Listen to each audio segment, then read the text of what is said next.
નમસ્કાર, હું છું ગોપી ઘાંગર અને આપ જોઈ રહ્યા છો નિર્ભય ન્યૂઝ. આપણી સાથે અત્યારે રોનક પટેલ જોડાયા છે. રોનકભાઈને પહેલો સવાલ તો મારો એ જ હશે કે કેટલી લાગે છે 25માંથી બીજેપી જીતની હેટ્રિક મારશે કે નહીં મારી શકે? બે વાત ગોપીબેન, એક તો બે પ્રકારના ડેટા છે. એક દિલમાં ડેટા છે, એક દિમાગમાં ડેટા છે. દિમાગમાં જે ડેટા હતો એ ટેમ્પરરી ડેટા છે, કારણ કે થોડાક સમય જે ફરિયાદ જોઈ ઉપરથી લાગે. દિલમાં જે ડેટા છે જૂનો આખો ઇતિહાસના વિશ્લેષણવાળો છે. એ જોઈને લાગે છે કે બીજેપી 26માંથી 26 એટલે 25માંથી આ વખતે 25 જીતવામાં નિષ્ફળ થઈ જાય. અચ્છા, એટલે જીતી જશે, નિષ્ફળ હેટ્રિક મારશે. હેટ્રિક મારવામાં નિષ્ફળ નહીં જાય. પહેલા પત્રકાર મને મળ્યા જે મને એવું કહી રહ્યા છે કે બીજેપી આ વખતે જીતની હેટ્રિક મારશે. કારણ કયા? કારણ 2019 અને 2024ની વચ્ચે આપણે વિચારીએ ગોપીબેન, તો 2019માં જે લીડ હતી બીજેપીની, ઘણી મોટી લીડ હતી. અને એ લીડ કાપવી કોંગ્રેસની એ 8-10 જે બેઠક છે આપણે જે વિચારીએ છીએ અથવા લોકો કહેતા હશે, લીડ કાપવી ઘણી મુશ્કેલ હતી.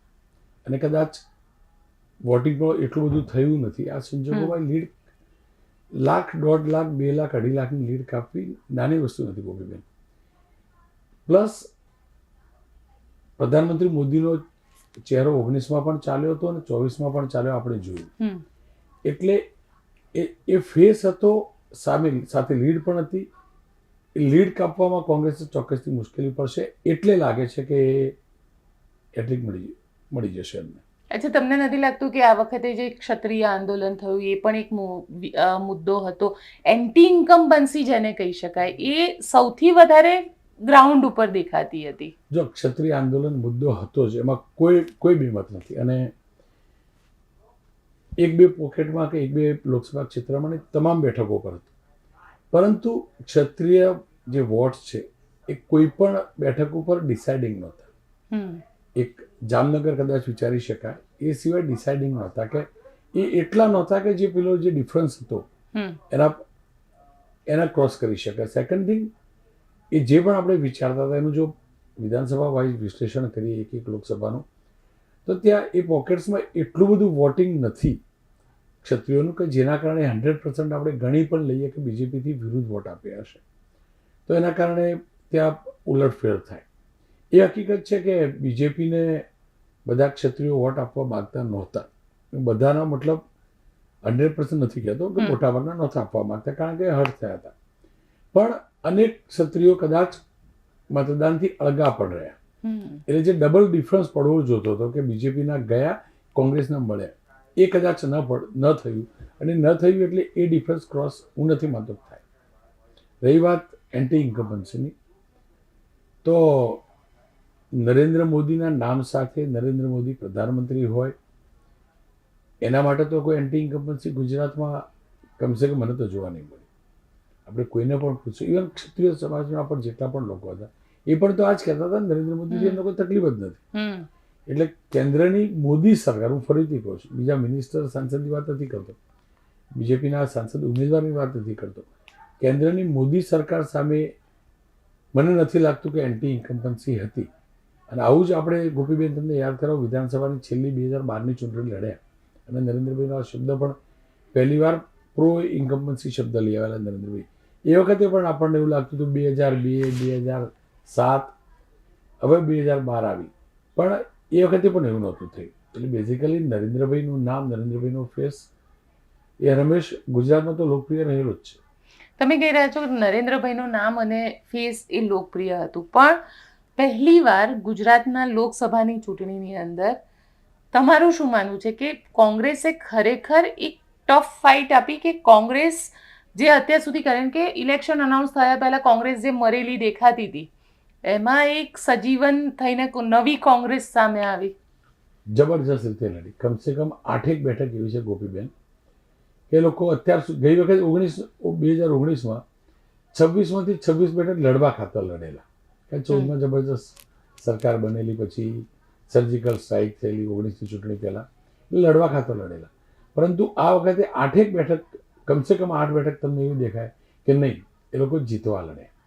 જીતશે નહીં જીતશે મતદાતા ઇસ્યુ આપ્યું, મતદાતાનું મન અઘરું કરવું. પણ એક બેઠક તમે જુઓ, બનાસકાંઠા, જામનગર, તમે અમિત ચાવડાવાળી બેઠક જુઓ, જેની ઠુમરવાળી બેઠક જુઓ, સુરેન્દ્રનગરની બેઠક જુઓ, રાજકોટમાં પરેશ ધાનાણી કે રાજકોટની જૂની લીડ અથવા રાજકોટ શહેરી વિસ્તાર આ બધાની તુલનામાં જુઓ તો જબરજસ્ત લડે. જૂનાગઢના ઉમેદવાર સારી રીતે ચૂંટણી લડ્યા. કોંગ્રેસના ઉમેદવારો બહુ મજબૂતાઈથી ચૂંટણી લડ્યા. અને કોંગ્રેસ માટે સારી વાત એ પણ રહી ગોપીબેન કે શ્યામ પિત્રોડાનું જે નિવેદન આવ્યું એ સિવાય એક પણ બબાલ કમસે કમ એવી ગુજરાતના ચૂંટણીના તબક્કામાં, ત્રીજા તબક્કામાં જોવા ન મળી કે જેના પહેલાં તો એવું થતું હતું કે કોંગ્રેસે એના જ નેતા ભાંગરો વાટે એના સુધારવામાં જે જાય. આ વખતે એવું નહોતું. આ વખતે સાચા અર્થમાં શક્તિભાઈની ટીમ, જે નાની ટીમ હતી, એ શક્તિ સાથે લડી. બીજી વાત એ પણ રહી કે જે બર્ડન હતું, જે બેગેજ હતું કોંગ્રેસ જોડે, એ ગયું. એ ગયું કે એ જ લોકો હેરાન કરતા, પક્ષના જ ઉમેદવારને હેરાન કરતા, એ બધું ગયું. એટલે ઉમેદવાર પોતે નિર્ણય લેવા માટે ક્લિયર હતો. હું ચૂંટણી આ રીતે લડવા માંગુ છું. જ્ઞાનીબેનને કોંગ્રેસમાંથી હેરાન કરવાવાળું બનાસકાંઠામાંથી કોઈ નહોતું. અમિત ચાવડાને આણંદમાંથી ડિસ્ટર્બ કરવાવાળું કોંગ્રેસમાંથી કોઈ નહોતું. સુરેન્દ્રનગરની બેઠક ઉપર કોઈ એવું નહોતું કે ઋતુજ મકવાણાને કોઈ હેરાન કરે પાર્ટીમાંથી. એટલે એ ક્લિયર હતા અને બેગેજ નહોતું. જાતે જે લોકો રણનીતિ કરી, જાતે લડ્યા, તો બહુ સારી રીતે લડ્યા ચૂંટણી. अच्छा, ચૂંટણી તો કોંગ્રેસ સારી રીતે લડી, પણ કોંગ્રેસની સાથે કોંગ્રેસે પહેલીવાર આ વખતે કદાચ ઉમેદવારો પણ એટલા સ્ટ્રોંગ આપ્યા કે જે કોઈની કલ્પનામાં નહોતું કે કોંગ્રેસ આટલા સ્ટ્રોંગ ઉમેદવાર આપી શકે છે. સ્ટ્રોંગ ઉમેદવાર બી આપ્યા, સાથે જ જ્ઞાતિવાદી સમીકરણ પણ પરફેક્ટ બેસાડી. એમને જોયું કે ઉત્તર ગુજરાતની અંદર ઠાકોર સમાજ મોટો છે અને પાટીદાર એટલા વોટ આપવાના નથી, તો એમને મહેસાણા ઠાકોર ઉતાર્યા, બનાસકાંઠા ઠાકોર કોમ્યુનિટીમાંથી ટિકિટ આપી, પાટણથી આપી. પાટણના ઉમેદવાર ચંદનસિંહ પણ સારું લડ્યા. સાબરકાંઠામાં પણ એવું જ કર્યું. સાથે એક સેટ પણ કર્યું કે વિજાપુરની અંદર પાટીદાર આપી વિધાનસભામાં. એટલે ઇક્વેશન બેસાડવામાં બેસ્ટ રહ્યા. અને એ પણ જે આપણને એવું લાગતું હતું કે ધારાસભ્ય ચૂંટણી ન લડે, તુષાર ચૌધરી ચૂંટણી લડ્યા, અમિતભાઈ ચૂંટણી લડ્યા, જ્ઞાનીબેન ચૂંટણી લડ્યા. એટલે આપણે જે વિચારતા હતા, આપણને એવું તો કોઈ ઉમેદવાર નહીં મળે એ હકીકત હતી, ન મળે, હારવા માટે કોણ લડે. છતાં પણ જે મજબૂત લોકો હતા એ ચૂંટણી લડવા તૈયાર થયા, ન લડે. अच्छा, ચૂંટણી લડવા તૈયાર થયા અને લડ્યા, પણ કયા એવા સમીકરણો તમને લાગ્યા? કારણ કે તમે જે કહી રહ્યા છો કે આ વખતે બીજેપી એક પણ સીટ હારશે એવું અત્યારે નથી દેખાઈ રહ્યું, તો પછી એક મને સવાલ એ થઈ રહ્યો છે કે ગઈકાલે ભરૂચમાં ઘણી બધી જગ્યાએ બૂથ કેપ્ચરિંગના ન્યૂઝ આવ્યા, આજે બૂથ કેપ્ચરિંગનો વિડીયો સામે આવ્યો. ભારતીય જનતા પાર્ટીને જરૂરત કેમ લાગી કે તો પછી બૂથ કેપ્ચરિંગ કરે? જો પહેલામાં પહેલું હું જે સમજુ છું ત્યાં સુધી હું નથી માનતો કે પ્રદેશમાંથી એવી કોઈ સૂચના આપવામાં આવી હશે. જેટલા પણ કિસ્સા જોયા, અને મહીસાગરનો આપણે જે કિસ્સો જોયો દાહોદ લોકસભા ક્ષેત્રમાં, એ જાતે એ ઉમેદવાર અથવા તો પછી ઉમેદવારના જે પણ લાગતા હોય અથવા જે સ્થાનિક નેતા હોય એ પોતે કંઈક છે, મજબૂત છે, બાહુબલી છે, પોતે દમદાર છે, પોતે ઈચ્છે કરી શકે, અમારી પાર્ટીની સરકાર, અમે મનમરજી કરીએ, એ જે નશો છે એ નશો આપણને મહીસાગરમાં જોવા મળે. હું ફરીથી કહું છું, હું પોતે માનું છું કે કદાચ પ્રદેશમાંથી આવી સૂચના નહીં જોવાય કે બૂથ કેપ્ચર કરીને પણ હેન કેન પ્રકારે જીતો. પણ એ હકીકત છે કે જો સારું થાય તો એ સંગઠન ક્રેડિટ લેતું હોય, સરકાર ક્રેડિટ લેતું હોય, તો સંગઠનમાંથી કહેવું જોઈએ કે અમારી સૂચના નહોતી, સરકારમાંથી કહેવું જોઈએ કે આ ખોટું થયું. દુઃખની વાત એ છે ગોપીબેન, આપણે જ્યારે રેકોર્ડિંગ કરી રહ્યા છીએ ત્યાં સુધી બીજેપીમાંથી, સંગઠનમાંથી કે સરકારમાંથી કોઈ પ્રતિક્રિયા નથી આવી. ચૂંટણી પંચ ગઈકાલે ચૂંટણી પત્યા પછી બેન ચૂંટણી પંચના આપણા મુખ્ય ચૂંટણી અધિકારી મોટી મોટી વાત કરી રહ્યા હતા, કન્ડક્ટ સારી રીતે કન્ડક્ટ થયું, પણ આપણને તો ખબર જ નથી આ બધું થયું. હવે અંદાજો તો સીસીટીવી લાગેલા, હું પણ વોટ કરવા ગયો હતો એટલે લખ્યું હતું કે આ વિસ્તાર સીસીટીવી અંતર્ગત છે. હવે એ સમાચાર પ્રસારિત થયા બાદ કાર્યવાહી થાય, એ પણ શું કાર્યવાહી થાય એ ગુપ્ત રાખવામાં આવે, તો આ બધી સારી પ્રેક્ટિસ નથી. એ શાસક પક્ષ માટે પણ સારી પ્રેક્ટિસ નથી, સરકાર માટે પણ નથી, ચૂંટણી પંચ માટે પણ નથી. ચૂંટણી પંચમાંથી હજી સુધી કોઈ પ્રતિક્રિયા નથી આવી આપણે જ્યારે વાત કરી રહ્યા ત્યાં સુધી. એનો મતલબ કે પણ 2 લોકોને અરેસ્ટ કર્યા. એરેસ્ટ કર્યા આપણે 4 વખત ફોન કરીએ ને, હજુ એમ કે એક બાજુ એમ કે એરેસ્ટ કર્યા તો બીજી બાજુ એમ કે એફઆઈઆર લખવાની પ્રક્રિયા ચાલુ છે. એફઆઈઆર પહેલા લખાય કે એરેસ્ટ પહેલા થાય? આપણે જે ભણ્યા સમજ્યા એમાં તો અટકાયત શબ્દ હોતો તો અટકાયત કરી બાકીની પ્રોસેસ થાય. મારું કહેવું એ છે ગઈકાલે ઘટના બની ને ભાઈ, એ કલેક્ટર સાહેબ જોડે સુધી વાત નથી પહોંચતી, એ સીસીટીવીનું નેટવર્ક નહોતું એમને ખબર નથી પડતી કે આવું થયું, બુથ કેપ્ચર થયું હકીકત છે, વિડીયો દેખાય, અથવા તો કહી દો મીડિયાવાળા વિડીયો ખોટો બતાવે, એ પણ નથી કહેવું અને કોઈ પુષ્ટિ પણ નથી કરવી. એનો મતલબ એ થયો કે પંચ ફ્રી એન્ડ ફેર ઇલેક્શનની જે ગઈકાલે વાતો કરી, મેં પણ પ્રસારણ કર્યું, લાઈવ પ્રસારણ કર્યું બેનનું, કે ભાઈ સારું કર્યું, પોલીસે સારું કામ કર્યું, લો એન્ડ ઓર્ડરની સ્થિતિ સારી રહી. પણ ત્યાં ધાકધમકીથી વોટિંગ થયું, પેલો ભાઈ એમ કે મારા બાપનું ઈવીએમ છે, આવું તો ના હોય ને. એનો બાપ બીજેપીમાં સામેલ, એનો મતલબ ઈવીએમ મારા બાપનું, આવું તો ના હોય. અને જો એના બાપનું ઈવીએમ હોય તો એ પક્ષવાળાએ સ્પષ્ટતા કરવી જોઈએ, એનો બાપ અમારો નથી, અને કાઢી મૂકવો જોઈએ, તગડી મૂકવો જોઈએ. હજી સુધી સમાચાર તમારી જોડે આવે કે બીજેપીમાંથી કાઢી મૂક્યો, સસ્પેન્ડ કર્યો? ભાજપ રિએક્શન પણ નથી આપી રહી. હું તો કહું ના આપે, આપણે નહીં ગમતા ના આપે, પણ સસ્પેન્ડ તો કરે. દર વખતે પેલા કમલમનો ભરતી મેળો હોય, એ જ ભાઈ કોંગ્રેસમાંથી એ જ લેવલનો આવે તો આવી જતી હતી ને પ્રેસ નોટ, સરકારી ક્ષેત્રના નેતા આવશે, તાલુકાના નેતા આવશે, તો આ પણ તો આપવું જોઈએ ને તરત કે ભાઈ અમે એમને કાઢી મૂક્યા. એવું કશું થતું નથી, આ યોગ્ય નથી. હું સ્પષ્ટ કહું છું, હું જરાય નથી કહેતો કે પ્રદેશ બીજેપીમાંથી આ પ્રકારની સૂચના આપી હોય કોઈ પણ હિસાબે આપણે જીતવાનું, બુથ કેપ્ચર કરવા પડે કરો, ઈવીએમ કેપ્ચર કરવા, હું જરાય નથી માનતો. પણ જે થયું છે એના પછી બીજેપી એક્ટ તો કરવું જોઈએ, જે નથી કરતી એ પણ તો હકીકત છે. પણ બીજેપી એક્ટ નથી કરી રહી, પણ તો ક્યાંક ને ક્યાંક બીજેપીની મરજી છે એવું પણ માનીને કારણ કે જે લોકો વિચારે છે એ લોકો તો સમજી રહ્યા છે કે બીજેપીએ જ કરાયું હશે, તો પછી નહીં મરજી, હું એ જ કહું છું. એટલે જ સવાલ ઉઠે કે તમે કેમ એક્ટ નથી કરતા, અને તમે એક્ટ નથી કરતા તો જ ગોપીબેન આવું પૂછે ને કે બીજેપીની મરજી હશે એવું લાગે.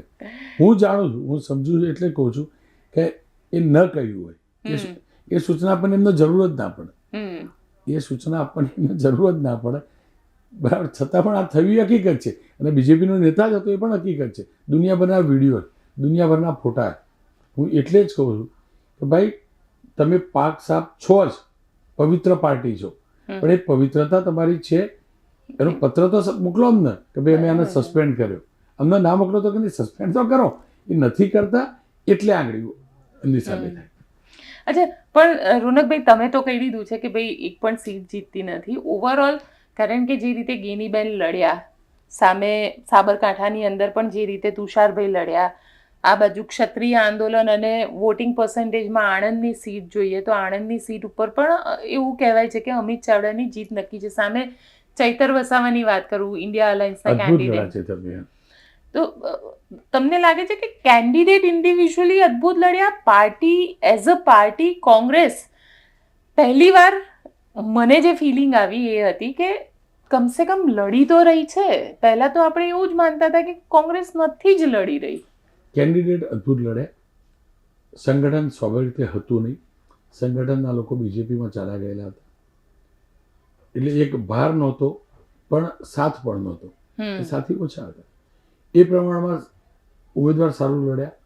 શક્તિભાઈએ પ્રમુખ તરીકે સાથ પણ સારો આપ્યો, બધું હકીકત છે.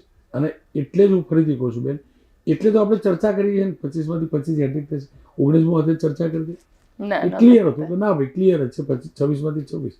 આ વખતે કમસે કમ આપણે ચર્ચા તો કરતા થયા. અને હું ફરીથી કહું છું બીજેપી એ ભલે 26માંથી 26 આવે, પણ હજી તમે એ વાત તો પૂછી જ નહીં પેલી 5 લાખ વાળી.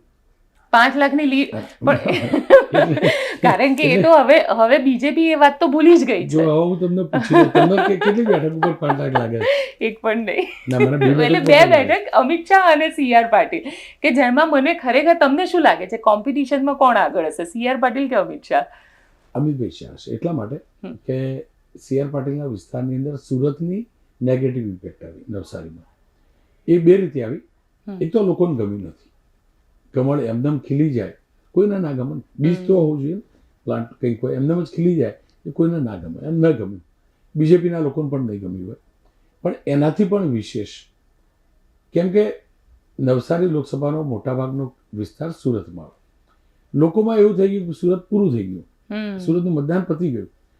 મારા ફેમિલીમાંથી જે સુરતમાં એમાંથી દીકરીએ મારી ભત્રીજીએ પિક્ચર મૂક્યું કે મેં મતદાન કર્યું મારા વોટ્સઅપ ગ્રુપમાં, તો મારા જ ફેમિલીના એક મેમ્બરે એમ કહ્યું કે બેટા સુરતમાં તો તારું મતદાન કેવી રીતે, સુરતનું તો ઇલેક્શન પતી ગયું. પછી એને કહ્યું કે ના નવસારીમાં આવતું હતું અમારું. પણ એટલે બેઝિકલી એ જે ઇમેજ બની કે ભાઈ સુરત પતી ગયું, રવિવાર હતો, વચ્ચે એક દિવસ વર્કિંગ ડે હતો,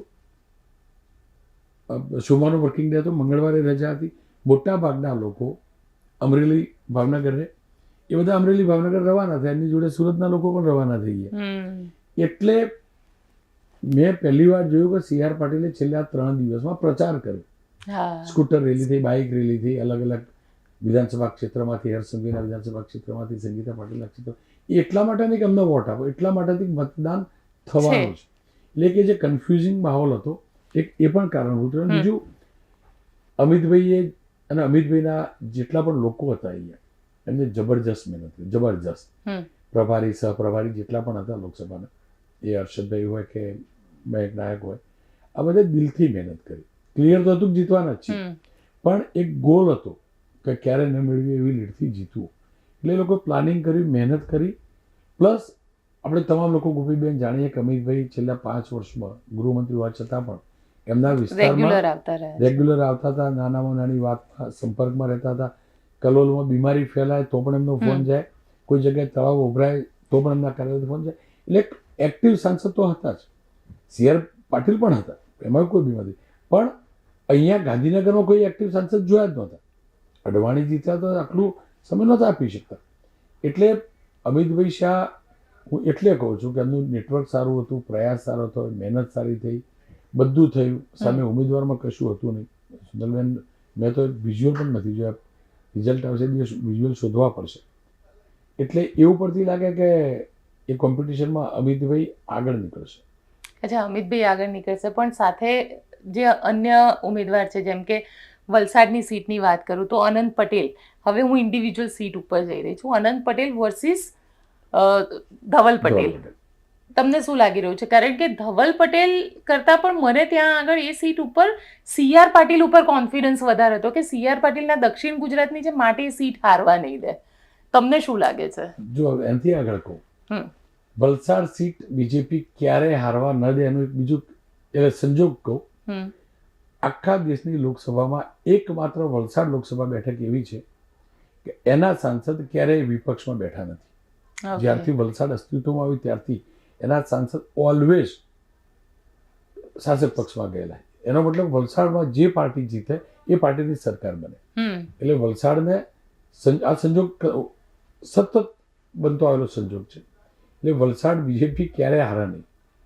હા, એ હકીકત છે. ઉમેદવાર કોંગ્રેસે જબરજસ્ત મૂક્યા, જુજારો, મહેનતો, એની એક લડાયક છબી. ધવલભાઈને કોઈ જાણતું નહોતું, ધવલભાઈ સુરતમાં રહેતા, વલસાડ રહેતા નહીં. આ બધી હકીકત છે. પણ જે શહેરી વિસ્તાર છે, ખાસ કરીને ટ્રાઇબલ બેલ્ટ સિવાયનો, વલસાડ, પારડી, વાપી, ઉમરગામમાં વોટિંગ પણ વધુ થયેલું. એટલે આ બધું, અને સૌથી વધારે વોટિંગ પણ વલસાડમાં થયું છે. ઉમરગામમાં પણ થયું. એટલે એ ઉપરથી લાગે કે અનંત પટેલને અંત સુધી પહોંચવામાં થોડીક મુશ્કેલી પડશે અને એટલે જ સસ્ટેન કરશે. બીજું, છેલ્લે વિવાદ થયેલો કોળી સમાજવાળો, અને એ પણ કનુભાઈનું ત્યાંથી હતો, પણ એ સમયસર માફી પણ માગી લેવામાં આવી મતદાનના આગલા દિવસે આ એટલે ક્લિયર થઈ ગયું. પ્લસ સંગઠન જે છે કોંગ્રેસનું, એ બાજુ વલસાડમાં એટલું સારું નથી રહ્યું. ગઢ હતો ત્યારે હતો, પણ સંગઠન સારું નથી રહ્યું. કદાચ એ પણ અનંત પટેલે જાતે ત્યાં ચૂંટણી લડવાની, અને ધવલ પટેલે બીજેપીના સંગઠનની મદદ લઈને ચૂંટણી લડવા. એટલે સંગઠન જ હતું. ત્યાં એવું હતું કે સંગઠન નારાજ છે, કારણ કે પત્રિકાઓ પણ આવી ધવલ પટેલની વિરુદ્ધમાં. ધવલ પટેલે પોતે પણ કમ્પ્લેન કરી હતી કે મને સંગઠનમાં લોકો મદદ નથી કરી રહ્યા. જો ધવલ પટેલને કોઈ મદદ ના કરે હકીકત છે, અને ધવલ પટેલ રિયલાઇઝ કરે એ પણ હકીકત છે. પણ જ્યારે વાત કમળને જીતાડવાની આવે ગોપીબેન, તો ભાગ્યે જ એવું થાય કે નેતા સીધા સામે આવી જાય. પત્રિકા કરે, પડદા પાછળથી બધું કરે, કારણ કે નેતા પણ જાણે. જો હું ફરીથી કહું, બીજેપીનો કોઈ નેતા નરેન્દ્રભાઈનું નામ ન હોય તો મનગમતા વ્યક્તિને બીજેપીમાંથી જીતાડી દેશે એવું માનવું અઘરું છે. પણ એ હકીકત છે, કોઈ પણ નેતાની, સ્થાનિક નેતાની તાકાત નથી કે પક્ષના નેતાને હરાવી શકે. એ લોકો એ જાણે છે, એ નેતા પણ જાણે, ગમે એટલો પ્રયાસ કરીશ પણ પાર્ટીએ આપેલા ઉમેદવારને હું હરાવી નહીં શકું. એટલે એ પ્રકારનો ખુલીને પ્રયાસ ના કરે.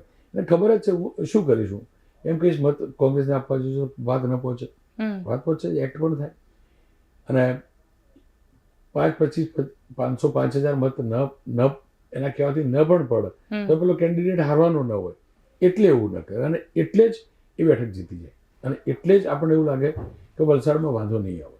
અચ્છા, વલસાડમાં વાંધો નહીં આવે તો સાથે ભરૂચની સીટ, કારણ કે ભરૂચ એટલા માટે ગણી રહી છું કેમ કે આમ આદમી પાર્ટીના ચૈતર વસાવા જબરજસ્ત ફાઇટ આપી, મનસુખ વસાવા છેલ્લે તો એવું કહેવાય કે ગાળાગાળી ઉપર આવી ગયા હતા અને મનસુખ વસાવાના એવા ઓડિયો પણ ઢગલો વાયરલ થયા, વિડીયો પણ આવ્યા. એટલે એ સીટને લઈને તમારું અનુમાન શું કહી રહ્યું છે? ભરૂચમાં આજ સુધી ક્યારે ન લડાયું એવી આ વખતે ચૂંટણી લડી. ચૈતર વસાવા અદ્ભુત રીતે ચૂંટણી લડ્યાને સારી વાત એ રહી એ પક્ષ માટે, એટલે ગઠબંધન માટે, કે કોંગ્રેસના એક કાર્યકર્તાએ મહેનત કરી. આપ અને કોંગ્રેસ, ભાજપવાળા એમ કહેતા હતા કોંગ્રેસવાળા અમારે ત્યાં દૂધમાં સાકરની જેમ ભળી જાય, પણ હકીકત એ છે કે ભરૂચ બેઠક ઉપર કોંગ્રેસ અને આમ આદમી પાર્ટીના કાર્યકર્તાઓ દૂધમાં સાકરની જેમ ભળી ગયા, બંને ભળીને ચૂંટણી લડ્યા. મુમતાઝ પટેલ, ફૈઝલ પટેલની નારાજગી શરૂઆતના દિવસો પૂરતી હતી, પણ એમની નારાજગીના કારણે કોઈ કોંગ્રેસનો કાર્યકર્તા આપના ઉમેદવાર કે ગઠબંધનના ઉમેદવારને મદદ ન કરે, મહેનત ન કરે એવું ન હોઈ શકે અને એવું થયું પણ નહીં અને જોવા પણ મળ્યું. એ પણ હકીકત છે કે મનસુખભાઈ જે પ્રકારે બોલતા હતા, ફ્રસ્ટ્રેટ થતા હતા, પણ મનસુખભાઈની ગોપીભાઈની પ્રકૃતિ છે. મનસુખભાઈ આવો કોઈ સામે હતું નહીં તો પણ આ જ રીતે બોલતા હતા. હું ફરીથી કહીશ, ભરૂચ બેઠક પણ એટલે જ જીતશે કે બીજેપીનું સંગઠન સારું ત્યાં. કારણ કે ડેડિયાપાડામાં સૌથી વધારે વોટિંગ થયું છે અને ડેડિયાપાડા એ ચૈતર વસાવાનો ગઢ છે. ઇવન જાંબુસર તમે લઈ લો, તમે વાગરા લઈ લો, આ બધો જે આદિવાસી વિસ્તાર છે ત્યાં તો જબરદસ્ત વોટિંગ થયું છે. વાગરામાં મુસ્લિમ વોટર વધુ છે અને ટ્રાઇબલ બેલ્ટ આવી બાજુ વોટિંગ થયું. હું ફરીથી કહીશ કે ભરૂચ મોટું શહેર, અંકલેશ્વર મોટું શહેર, પાનોલી મોટું, આ જે બેલ્ટ છે ત્યાંથી ટકા ગણીએ તમે તો તમને લાગે કે આ જગ્યાના વધુ ટકા, પણ એ વોટ ઓછા હોય, 5,000 વોટ હોય એના 80% થાય તો 4,000 વોટ થાય. પણ જ્યાં 20,000 વોટનું એક પોકેટ હોય ત્યાં 50% પણ થાય તો સીધા 10,000 વોટ થાય ને. એટલે આ લીડ ફરીથી એટલે જ લીડ કાપવી અઘરી પડશે અને એટલે જ ચૈતરભાઈ જીતશે એવું કેવું મને થોડું મુશ્કેલ લાગે અને એટલે જ હું કહું ત્યાં 26માંથી 26 પૈકીની એ ભરૂચ પણ હશે. અચ્છા, આગળ આણંદ સીટની વાત કરીએ આપણે. અમિત ચાવડાની જો વાત કરીએ તો ત્યાં ક્ષત્રિય વોટર તો 50% ક્ષત્રિય વોટર હતા. સામે મિતેશ પટેલ હતા. મિતેશ પટેલની સીડીની પણ ચર્ચાઓ ખૂબ થઈ અને મિતેશ પટેલના પોતાના કામ નથી કરતા એની ચર્ચાઓ પણ ભયંકર થઈ. તમને શું લાગી રહ્યું છે? જો અમિતભાઈ અદ્ભુત ચૂંટણી લડે, અદ્ભુત. અને હું ફરીથી કહું છું, અમિતભાઈ એ ભરતસિંહ સોલંકી નથી. ભરતસિંહ સોલંકી મોટું નામ હોઈ શકે, ભરતસિંહ સોલંકી મુખ્યમંત્રીના દીકરા છે એટલે મોટું નામ હોઈ શકે, પણ જે કિલિંગનેસ છે ને અમિતભાઈમાં એ ભાગ્યે જ કોંગ્રેસના બીજા કોઈ નેતામાં હશે. બીજું, એ બેલ્ટ માધવસિંહ કાકાનો નથી, એ બેલ્ટ ઈશ્વરસિંહ ચાવડા અને ઈશ્વરસિંહભાઈના પરિવારના દીકરા છે અમિતભાઈ. અને અમિતભાઈ બહુ લો પ્રોફાઇલ રહીને ચૂંટણી લડ્યા. ભાગ્યે સ્ક્રીન ઉપર જોવા મળે છે, આપણને ભાગ્યે ઇન્ટરવ્યુ છે, એકદમ ફોકસ થઈને ચૂંટણી લડ્યા. એ પણ હકીકત છે કે બીજેપીના ઉમેદવાર કે જેનો બધા બકાભાઈ કે બકાભાઈ માટે આ પ્રકારની વાત પણ નથી કે આ સક્રિય નથી, આ નથી બધું. પણ ફરીથી કહીશ, બધા ધારાસભ્યોને ક્લિયર કહેવામાં આવેલું બીજેપીમાંથી કે ભાઈ ઉમેદવાર જે પણ થાય, જે પણ ફેક્ટર આવે, તમારા વિધાનસભા વિસ્તારની અંદર તમે વિધાનસભામાં મેળવેલી એના કરતાં વધુ લીડ, લોકસભામાં મળેલી 2014-19માં એના કરતાં વધુ લીડ લાવવાની. એટલે ત્યાં એકલા બકાભાઈ ચૂંટણી નહોતા લડતા, જેટલા પણ એમએલએ હતા એ પણ ચૂંટણી લડતા હતા. અને એટલે જ એ એમએલએનો પ્રયાસ હોય કે લીડ સસ્ટેન કરવી, એ લીડ યથાવત રાખવી, કારણ એને પણ તો ખબર હોય કે મારું બી પતી જશે. એ જ કારણ રહ્યું કે, અને બેઝિકલી એના કારણે પછી સંગઠન એક્ટિવ થાય. એ જ કારણ રહ્યું કે બકાભાઈ ન પણ ગમતા હોય તો પેલા ધારાસભ્ય એક્ટિવ રહી લીડ લાવવી જ પડે. એને ખબર જ છે કે લોકસભા આણંદ છે પણ વિધાનસભા તો સુજિત્રા, વિધાનસભા તો આ છે. એટલે અમિત ચાવડા માટે અઘરું પડશે. એ હકીકત છે. ઓબીસી મોટો બેલ્ટ છે, ક્ષત્રિયોનો મોટો બેલ્ટ છે, અમિત ચાવડાની કનેક્ટિવિટી સારી છે. ફરીથી પાછું છેલ્લું ફેક્ટર કે જૂની લીડ વધુ હતી એટલે કાપી અઘરી પડશે. પણ એ પાક્કું જ છે, જૂની લીડ જેટલી મેળવેલી એના નજીક સુધી પણ ત્યાં બીજેપી માટે પહોંચવું અઘરું હશે. અચ્છા, બીજું કારણ કે આ તો વાત થઈ મધ્ય ગુજરાત અને દક્ષિણ ગુજરાતની, પણ સૌરાષ્ટ્રમાં આપણે જઈએ તો સૌરાષ્ટ્રની અંદર આજે ફરીથી પુરુષોત્તમ રૂપાલાએ માફી માંગી. ક્યાંક એક ડાઉટ ક્રિએટ થવા લાગ્યો કે ખરેખર ક્ષત્રિય વોટ બેંક ઇફેક્ટ કરી રહ્યા છે કે વારે વારે આટલી બધી માફી પુરુષોત્તમ રૂપાલા માંગી રહ્યા છે, કારણ કે પાર્ટીને નુકસાન થઈ રહ્યું છે એ તો દેખાયું. અહીંયા ચૂંટણીની અંદર પણ જે રીતે ક્ષત્રિયો બહાર નીકળ્યા હતા, વોટિંગ કરી રહ્યા હતા, હાલાકી એનું રિઝલ્ટમાં કોઈ ફરક નહીં પડે, પણ સમાજ નારાજ થયો છે એટલે માફી માંગીને એ વસ્તુને હવે સોલ્વ કરવા માંગી રહ્યા છે કે રૂપાલાનો એ અગેન્સ્ટનો જે વિરોધ છે એ પૂરો થાય. ગોપીબેન, એ પક્ષમાં બીજેપીથી મોટું કોઈ નથી. વધુમાં વધુ નરેન્દ્રભાઈ હોય શકે બીજેપીથી મોટા, કારણ કે આ બધા લોકો જાણે કે બીજેપીનો આધાર નરેન્દ્રભાઈ છે. જાતે ડિસિઝન લઈ અને નરેન્દ્રભાઈ કરીને કામ કરતા હશે તો અમિત કરતા હશે. એટલે પાવર પોઈન્ટ 1 ગણો 2 ગણો મજબૂતાઈ જે પણ ગણો એ છે એ માનવું જ પડે અને હતું જ રહેશે. પરસોત્તમભાઈ ગમે એટલા જૂના નેતા હોય, એમને કહ્યું પણ ખરું મેં 40 વર્ષ, એટલે ઇન્ડિયાને કહેવા માગતા હતા કે મારા શબ્દો પક્ષ માટે એસેટ છે, એ રિયલાઇઝ કરાવતા હતા. એટલે કદાચ એ પણ રિયલાઇઝ કે મેં પક્ષને આપ્યું 40 વર્ષ સુધી, મારા શબ્દોનો ફાયદો મળ્યો પક્ષને, હવે મારા થોડાક શબ્દોનું નુકસાન થાય. પણ હું જે સમજુ એ પ્રકારે પરસોત્તમભાઈ સૂચના આપવામાં આવેલી હશે કે જૂની બધી માફીવાળી વાત નહીં, પ્રોપર. પરસોત્તમભાઈ એ પણ નથી બીજા બધાને લખીને આપવામાં એવું જ વાત છે, પણ કહેવામાં તો આવી જ હશે કે આ પ્રકારે તમારે માફી માંગવી, અને કહ્યું જ હશે. અને એ પણ ખૂબ 2 દિવસ પહેલાં જ કહ્યું હશે, 2 દિવસ પહેલાં કહ્યું ચૂંટણી પતે માફી માંગી. એ પાછળનું કારણ બેન એવું હશે કે જો પરસોત્તમભાઈ બોલી પણ ગયા કે હું આગલા દિવસે માગતી, તો એનો અર્થ બીજો નીકળતે, એટલે રાહ જોઈ રહ્યા છે કે ઇલેક્શન પતે પછી માફી માંગી. કારણ બીજેપી પોતે જાણે છે કે ક્ષત્રિય સમાજ જે જોડે હતો લાંબા સમય સુધી એની નારાજગી યોગ્ય નહીં. નારાજગી વધઘટ પ્રમાણમાં હોઈ શકે, 4 નેતા આ બાજુ જાય, 4 નેતા આ બાજુ જાય, પણ તાલુકા પંચાયત, જિલ્લા પંચાયત, કોર્પોરેશન આ બધામાં નુકસાન પણ તો જાય ને બીજેપીને. એટલે જ કહેવામાં આવ્યું છે ને એને પરસોત્તમભાઈ માફી માંગી હશે. રાજકોટમાં અસર થઈ હશે, એના કરતાં બાજુની બેઠકો પર કદાચ વધુ અસર પણ થઈ હશે. બીજેપીનું એસેસમેન્ટ પણ હશે, અને કદાચ એ એસેસમેન્ટના જ કારણે પરસોત્તમભાઈને બદલ્યા નહીં હોય કે ચૂંટણી લડી લો પછી જે હશે. પણ હવે એ ચૂંટણી લડાઈ લીધી, એ જીત હતી, પણ જીત મળ્યા પછી એ જીદ બીજેપી પોતે સમજતી હોય કે આપણા લોકો જોડે જીદ ન જ રાખવી જોઈએ, એટલે પરસોત્તમભાઈ કહેવામાં આવ્યું છે માફી માંગી છે, અને ખુલ્લી માફી માંગી પરસોત્તમભાઈ આજે. એટલે પુરુષોત્તમભાઈએ માફી માંગી, પણ રાજકોટની સીટ ઉપર શું લાગે? કારણ કે બંને આયાતી કેન્ડિડેટ, ઓવરઓલ સૌરાષ્ટ્રની 8 સીટોનું કેલ્ક્યુલેશન આપણે જોઈએ તો તમને લાગે છે કે કોઈ એક સીટ ઉપર ક્યાંક કોંગ્રેસ પ્લસ માઇનસ કરી શકે? જો રાજકોટ ઉપર તો નહીં કરી શકે. હા, એ તો રાજકોટમાં પરેશ ધાનાણી ચોક્કસથી લીવા પટેલ હતા, પણ આખી જે વોટિંગ પેટર્ન જોશો તમે, જે એસેમ્બલી વાઇઝ, તો ટંકારા બેઠક પર કડવા પાટીદારનું પ્રભુત્વ, જબરજસ્ત વોટિંગ ટંકારામાં. એ એક ઇન્ડિકેશન છે કે કડવા પટેલ પરસોત્તમભાઈ રૂપાલા માટે, બીજેપી માટે એગ્રેસિવલી વોટ કરવા બહાર નીકળ્યા. લેઉવા પટેલ, પરેશ ધાનાણી હતા, પણ એ પોકેટ જે છે તે એટલું વોટિંગ નથી. હું જે સમજુ ત્યાં સુધી જે જૂની લીડ હતી લલિત કગાધરા 2019માં લડ્યા હતા, એ લીડ 50% કપાઈ જશે.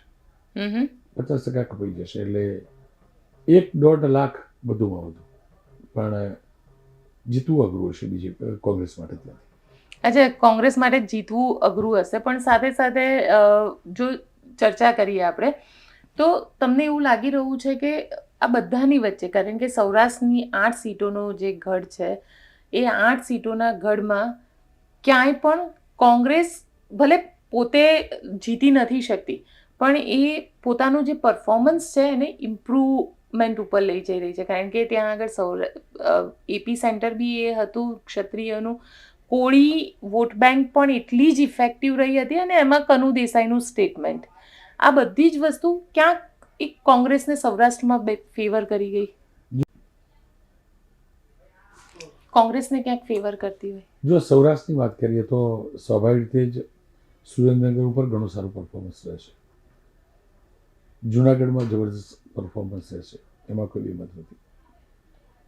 રાજકોટમાં પરફોર્મન્સ સુધરશે, લીડ ઓછી થશે. પોરબંદર વિશે હું ઝાઝી જાણકારી રાખતો નથી. જામનગરની અંદર આપણને છેલ્લું રિઝલ્ટ જામનગર જ જોવા મળશે. આપણે ક્યારેક એવું જોવા મળશે કે બીજેપી આગળ, ક્યારેક જોવા મળશે કોંગ્રેસ આગળ. રિઝલ્ટ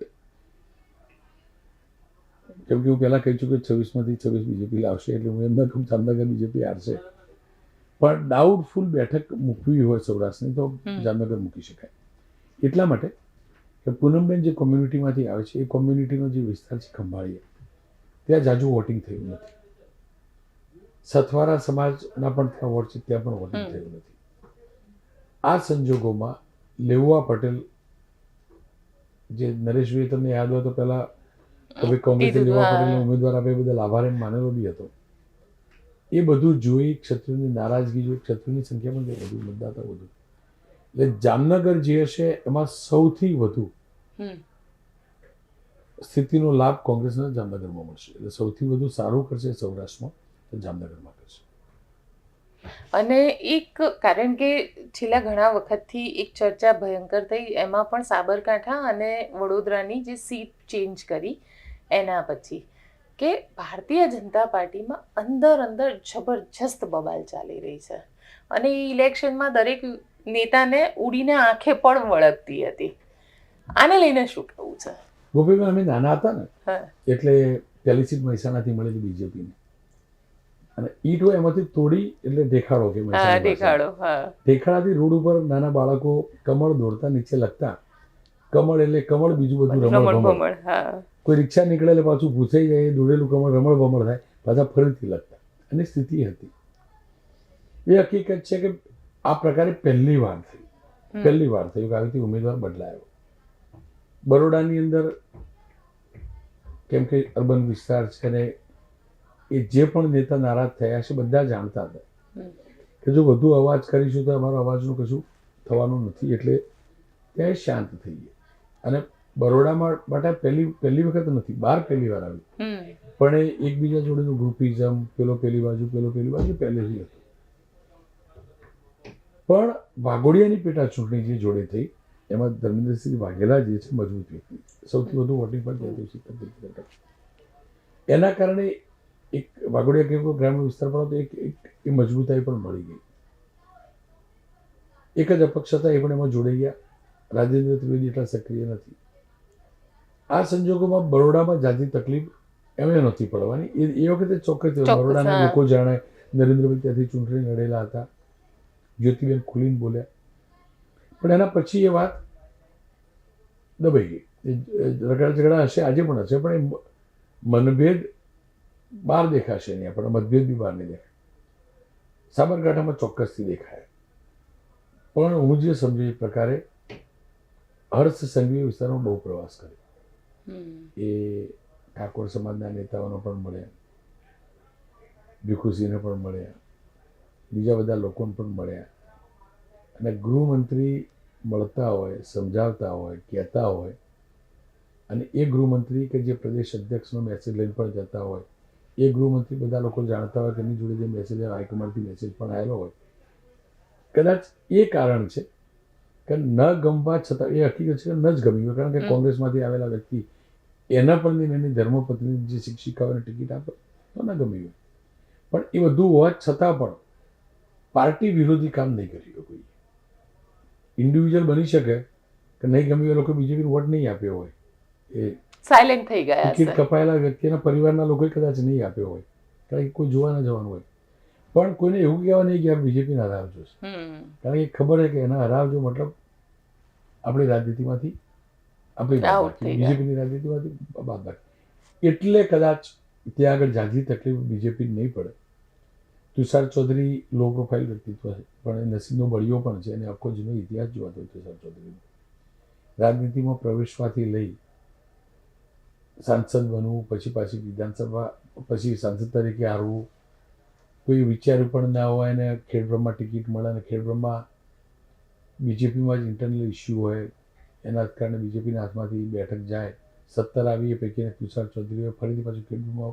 નસીબવાળો ચોક્કસથી. એટલે જો નસીબ ચાલ્યું ને તો નસીબ સાબરકાંઠા. ચાલ્યું ને તો 26માંથી એક માઇનસ થશે તો સાબરકાંઠા થઈ જાય. અચ્છા, તમે તો ના પાડી રહ્યા છો હું કે એક એકવી નસીબ minus. નસીબ શબ્દ વાપરું ને હા. નસીબ ચાલ્યું તો એ હશે.